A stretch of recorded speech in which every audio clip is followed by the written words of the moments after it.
Hello friends, स्वागत है देवा स्टडी पॉइंट IQ में। मैं देवेंद्र। आज हमारा टॉपिक है पंचायती राज व्यवस्था। पंचायती राज व्यवस्था से संबंधित टॉप 50 क्वेश्चनों की इस क्लास में हम चर्चा करेंगे।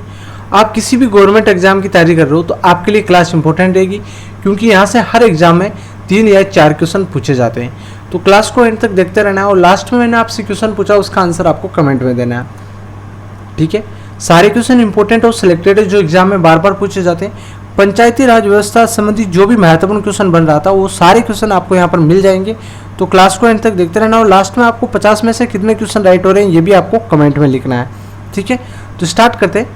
पहला क्वेश्चन है, भारतीय संविधान के किस भाग में पंचायती राज से संबंधित प्रावधान है? भारतीय संविधान के किस भाग में पूछा है? तो संविधान में भाग कितने? भाग 22 है। अनुच्छेद कितने? 395 है। और अनुसूचियाँ वर्तमान में 12 है। मूल संविधान में 8 अनुसूचियाँ थी। अनुसूचियों के संविधान की जो अनुच्छेद है, अनुसूचियाँ, भागों के अगर आपको क्लासें लेनी तो आप चैनल पेज की प्लेलिस्ट में जाकर ले सकते हैं। ठीक है, डिस्क्रिप्शन में भी लिंक दिया हुआ है, वहाँ पर जाकर भी देख सकते हैं सारी क्लासें। तो यहाँ पर आपसे पूछा है कि भारतीय संविधान के किस भाग में पंचायती राज व्यवस्था से संबंधित प्रावधान है? तो राइट हो जाएगा साथियों भाग 9 में। ठीक है, भाग 9 में पंचायती राज व्यवस्था से संबंधित प्रावधान है। और अगर आपको और भी क्लासें लेनी है जैसे India history, India geography, biology, chemistry, computer, तो आप चैनल पेज की प्लेलिस्ट में जाकर ले सकते हैं। 2 नंबर क्वेश्चन है, भारतीय संविधान के किस भाग में नगर पालिकाओं से संबंधित प्रावधान है? तो यहाँ पर भी पूछा है कि किस भाग में नगर पालिकाओं से संबंधित प्रावधान है, तो वो कौन सा भाग है? वो भाग है 9A। ठीक है, 9 में तो है पंचायती राज और 9A में है नगर पालिकाओं से संबंधित प्रावधान। तो ये दोनों ध्यान रखना है। ठीक है, इंपॉर्टेंट क्वेश्चन है। अगला क्वेश्चन है, भारतीय संविधान के निम्नलिखित अनुच्छेदों में से कौन सा अनुच्छेद राज्य सरकारों को ग्राम पंचायतों को संगठित करने का निर्देश देता है? भारतीय संविधान के निम्नलिखित अनुच्छेदों में से कौन सा अनुच्छेद राज्य सरकारों को ग्राम पंचायतों को संगठित करने का निर्देश देता है? वो कौन सा अनुच्छेद है? वो अनुच्छेद है साथियों 40। ठीक है, अनुच्छेद 40 है, ये ग्राम पंचायतों को संगठित करने का निर्देश देता है राज्य सरकारों को। ठीक है, अगला क्वेश्चन आपको हो जाएगा, संविधान की 11वीं अनुसूची में निम्नलिखित में से क्या सम्मिलित है? 11वीं अनुसूची जो बाद में जोड़ी गई थी, इसमें क्या सम्मिलित है? इसमें है पंचायतों का कार्यक्रम। ठीक है, तो ये आपको ध्यान रखना है। 11वीं अनुसूची में पंचायतों का कार्यक्रम है। अनुसूचियों का आपको क्लास लेनी तो आप चैनल पेज की प्लेलिस्ट में जाकर ले सकते हैं। ठीक है, अगला क्वेश्चन है, पंचायती राज प्रदान करता है? पंचायती राज प्रदान करता है, कौन करता है? तो राइट हो जाएगा स्थानीय स्तर पर लोकतांत्रिक प्रशासन। ठीक है, बी ऑप्शन राइट हो जाएगा इसमें आपका। अगला क्वेश्चन है, 73वां संविधान संशोधन का संबंध किससे है? 73वां संविधान संशोधन है, इसका संबंध किससे है? तो राइट हो जाएगा साथियों पंचायती राज से संबंधित है।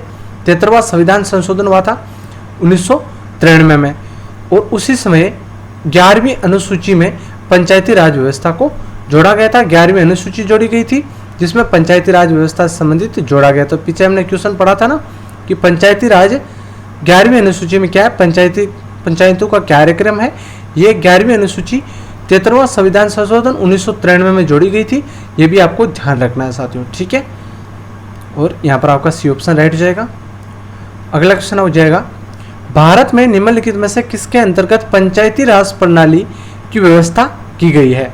भारत में निम्नलिखित में से किसके अंतर्गत पंचायती राज प्रणाली की व्यवस्था की गई है? वो है साथियों नीति निर्देशक तत्वों में पंचायती राज प्रणाली की व्यवस्था की गई है। तो सी ऑप्शन आपका इसमें राइट हो जाएगा। अगला क्वेश्चन है, किस संवैधानिक संशोधन द्वारा पंचायती राज संस्थाओं को संवैधानिक दर्जा प्रदान हुआ था? तो हमने पीछे चर्चा की थी, वो संवैधानिक दर्जा प्राप्त हुआ था, वो हुआ था 73वां संविधान संशोधन से। यहाँ पर पूछा किस संविधान संशोधन से? 73वां संविधान संशोधन से पंचायती राज संस्थाओं को संवैधानिक दर्जा प्रदान किया गया था। तो इसमें आपका सी ऑप्शन राइट हो जाएगा। और ये 73वां संविधान संशोधन हुआ कब था? 1993 में हुआ था। ये डेट भी आपको ध्यान रखना है। ठीक है, अगला क्वेश्चन है, 73वें संविधान संशोधन द्वारा संविधान में कौन सी अनुसूची जोड़ी गई थी? तो वो अनुसूची थी साथियों 11वीं अनुसूची थी, 73वें संविधान संशोधन में जोड़ी गई थी और 1993 में जोड़ी गई थी। तो ये आपको ध्यान रखना है। अगला क्वेश्चन है 73वें संविधान संशोधन के अनुसार पंचायती राज संस्थाओं में अध्यक्ष के कम से कम कितने पद महिलाओं के लिए आरक्षित किए गए हैं। 73वां संविधान संबंधी जो भी महत्वपूर्ण क्वेश्चन है वो सारे आपको याद कर लेना है, क्योंकि यहाँ से एक क्वेश्चन कंफर्म पूछा जाता है। ठीक है, तो यहाँ से सारे क्वेश्चन मैं आपके लिए लेकर आया हूँ। तो यहाँ पर आपका कौन सा राइट हो जाएगा, 73वें संविधान संशोधन के अनुसार पंचायती राज संस्थाओं में अध्यक्ष के कम से कम कितने पद महिलाओं के लिए आरक्षित है। तो राइट हो जाएगा साथियों 1/3, 1/3 महिलाओं के लिए आरक्षित है। अगला क्वेश्चन है 73वें संविधान संशोधन द्वारा पंचायती राज संस्थाओं के लिए किस तरह के चुनाव प्रावधान किया गया है। चुनाव प्रावधान किया गया है, तो राइट हो जाएगा साथियों प्रत्यक्ष एवं गुप्त मतदान, प्रत्यक्ष एवं गुप्त मतदान चुनाव का प्रावधान किया गया है। तो ये आपको ध्यान रखना है। अगला है पंचायत के विघटन के उपरांत निम्नलिखित में से कौन सी समय अवधि नहीं चुनाव कराने हेतु सही है। कौन सी अवधि नहीं चुनाव कराने हेतु पंचायत के विघटन के उपरांत, तो वो है साथियों 6 माह की अवधि। 6 माह के अंदर दूसरा चुनाव कराना सही होता है, तो ये आपको ध्यान रखना है। अगला क्वेश्चन हो जाएगा पंचायती राज संस्थाओं के निर्वाचन के लिए उत्तरदायी है। निर्वाचन के लिए उत्तरदायी कौन है, तो वह है राज्य निर्वाचन आयोग। ठीक है, राज्य निर्वाचन आयोग है वो पंचायती राज संस्थाओं के निर्वाचन के लिए उत्तरदायी है। तो आपका बी ऑप्शन इसमें राइट हो जाएगा। वेरी वेरी इंपॉर्टेंट क्वेश्चन है। अगला क्वेश्चन है 73वें संविधान संशोधन के अनुसार पंचायती राज संस्था का कार्यकाल कितने वर्ष रखा गया है। तो इसमें आपका राइट हो जाएगा 5 वर्ष का कार्यकाल रखा गया है। तो सरपंच का कार्यकाल कितना होता है, 5 वर्ष का ही होता है। तो ये आपको ध्यान रखना है साथियों। अगला भारत के पंचायती राज के प्रबल समर्थक थे। भारत के पंचायती राज के प्रबल समर्थक थे वो थे उपयुक्त सभी। महात्मा गांधी भी थे, सिद्धराज दंडा भी थे और राजीव गांधी भी थे। तो आपका डी ऑप्शन इसमें राइट हो जाएगा, उपयुक्त सभी हो जाएंगे। ठीक है, अगला क्वेश्चन है पंचायती राज संस्थाओं में महिलाओं तथा दुर्बल वर्गों के अधिक प्रतिनिधित्व के समर्थक थे। तो वो कौन थे, वो थे राजीव गांधी। तो आपका इसमें डी ऑप्शन राइट हो जाएगा। अगला क्वेश्चन है 73वें संविधान संशोधन अधिनियम किस तिथि को लागू हुआ था। आपको तिथि भी ध्यान रखना है साथियों।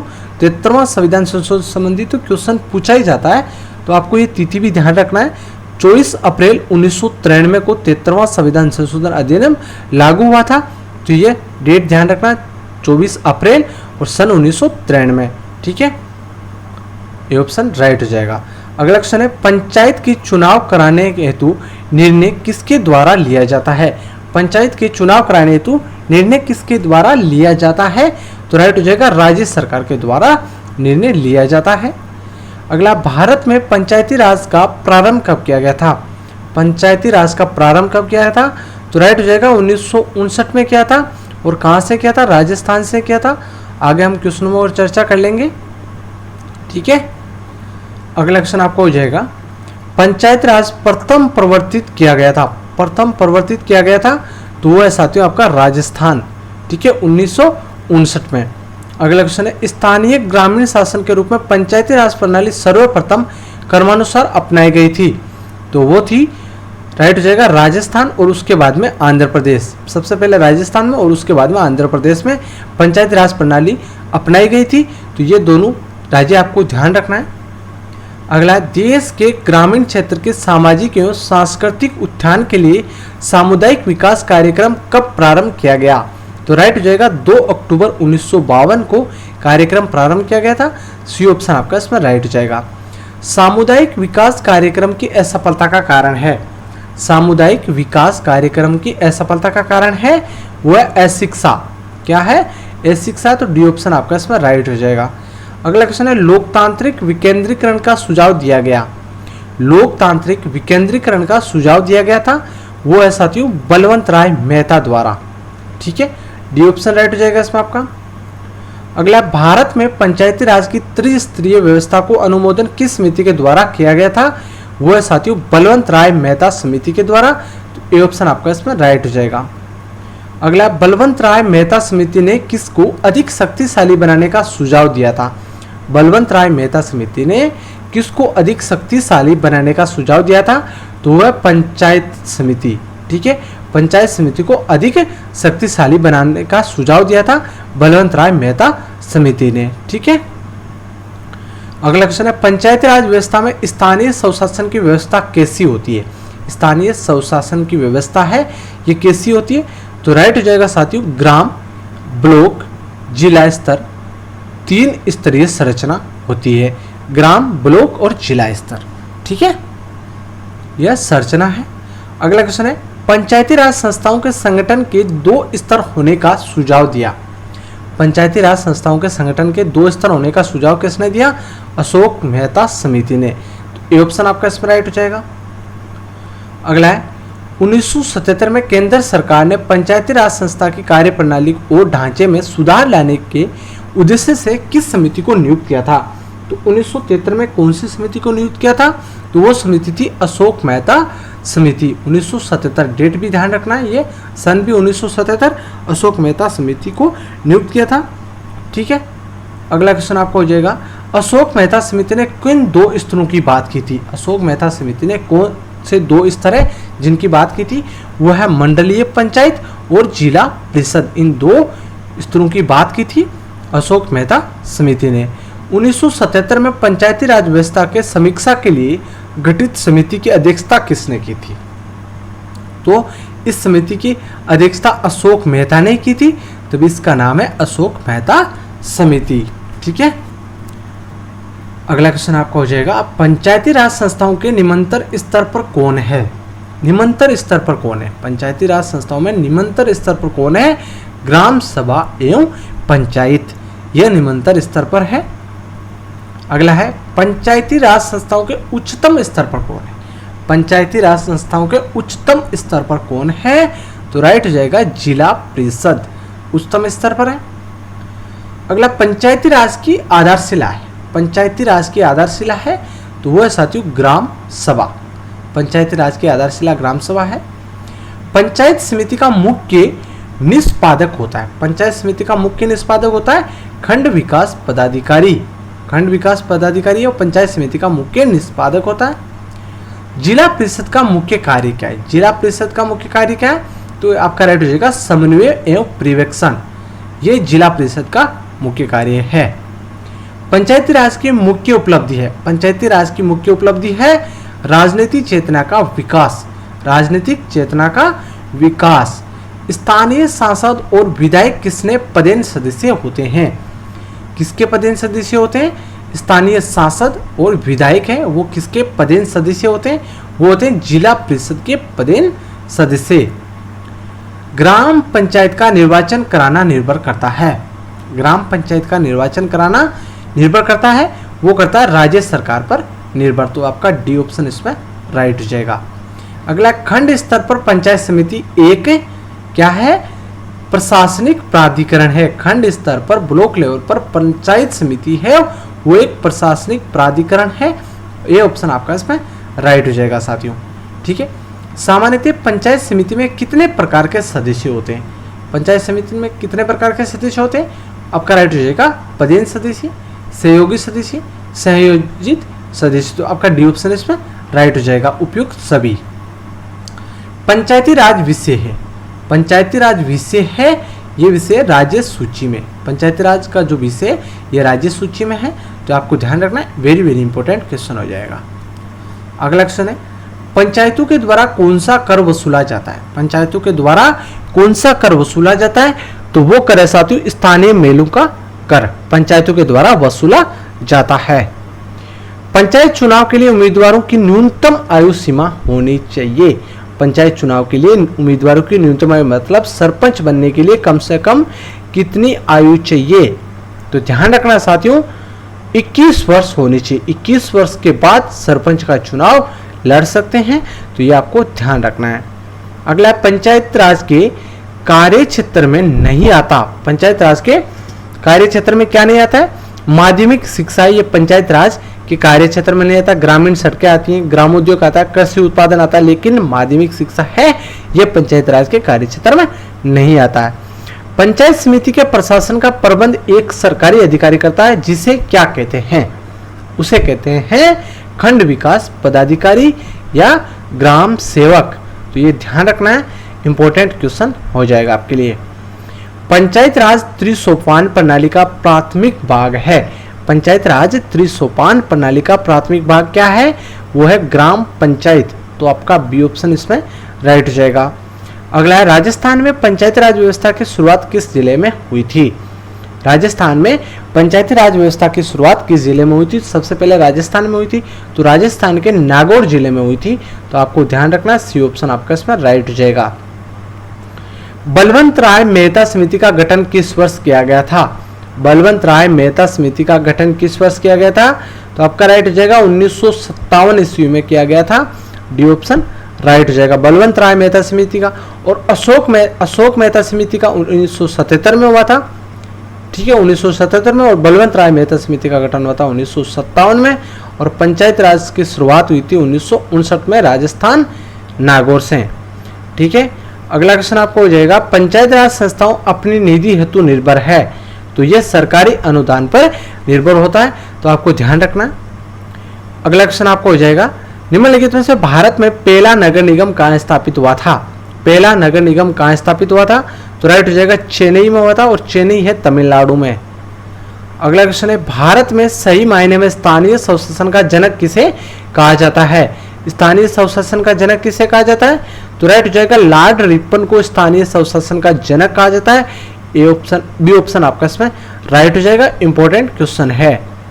अगला क्वेश्चन है, निम्नलिखित में से कौन सी एक समिति पंचायती राज संस्था से संबंधित नहीं है, तो वो समिति कौन सी है, तो आपका राइट हो जाएगा साथियों PBN राव समिति, ये पंचायती राज से संबंधित नहीं है। और LM विधि समिति संजीवी समिति है, अशोक मेहता समिति है, बलवंत राय मेहता समिति। तो ये तीनों समितियां पंचायती राज व्यवस्था से संबंधित है, ये आपको याद कर लेना है। और इसमें आपका ए ऑप्शन है वो राइट हो जाएगा। तो साथियों ये 53 क्वेश्चन थे, और इस क्वेश्चन का आंसर आपको कमेंट में देना है। 73वें संविधान संशोधन का अभिपालन करने वाला पहला राज्य कौन सा है। वेरी वेरी इंपॉर्टेंट क्वेश्चन है, और इसका आंसर आपको कमेंट में देना है। और 53 में से आपके कितने क्वेश्चन राइट हो रहे हैं ये भी आपको कमेंट में लिखना है। और भी अगर आपको क्लासें लेनी है तो आप चैनल पे इसकी प्लेलिस्ट में जाकर ले सकते हैं, जैसे India history, India geography, biology, chemistry, computer, वो सारी क्लासें आपको वहाँ पर मिल जाएगी। करंट अफेयर्स की भी मिल जाएगी, ठीक है। और पॉलिटी की भी कम से कम 20+ क्लासें आज मिल जाएगी साथियों, तो वो जाकर आप देख सकते हैं। आगे और भी क्लासें मिल जाएगी, लगभग पॉलिटी की आपको लगभग 30 के आसपास क्लासें होगी टोटल, वो सारी आपको चैनल पे इसकी प्लेलिस्ट में मिल जाएगी, वो सारी क्लासें ले लेना है। और इंडिया ज्योग्राफी की लगभग आपकी क्लासें हो गई है 20+, वो देख लेना है। इंडिया हिस्ट्री की भी आपकी क्लासें लगभग 20 हो गई है, वो अलग अलग क्लासें, आधुनिक भारत की, मध्यकालीन भारत की, ठीक है। तो वो सारी क्लासें आपको वहाँ पर जाकर देख लेना है। बायोलॉजी की क्लासें आपको मिल जाएगी और 20+, केमिस्ट्री की भी क्लास मिल जाएगी, कंप्यूटर की क्लासें, वो सारी क्लासें आपको चैनल पे इसकी प्लेलिस्ट में जाकर आप ले सकते हैं। सारे क्वेश्चन इंपॉर्टेंट और सिलेक्टेड क्वेश्चन है, वो भी वहाँ पर आपको बताए गए हैं, तो सारे क्वेश्चन याद कर लेना है। उस चैनल को अभी तक सब्सक्राइब नहीं किया तो सब्सक्राइब जरूर कर देना, जिससे आपको लेटेस्ट वीडियो मिलता रहेगा। और इस क्लास को लाइक कर देना। धन्यवाद, जय हिंद।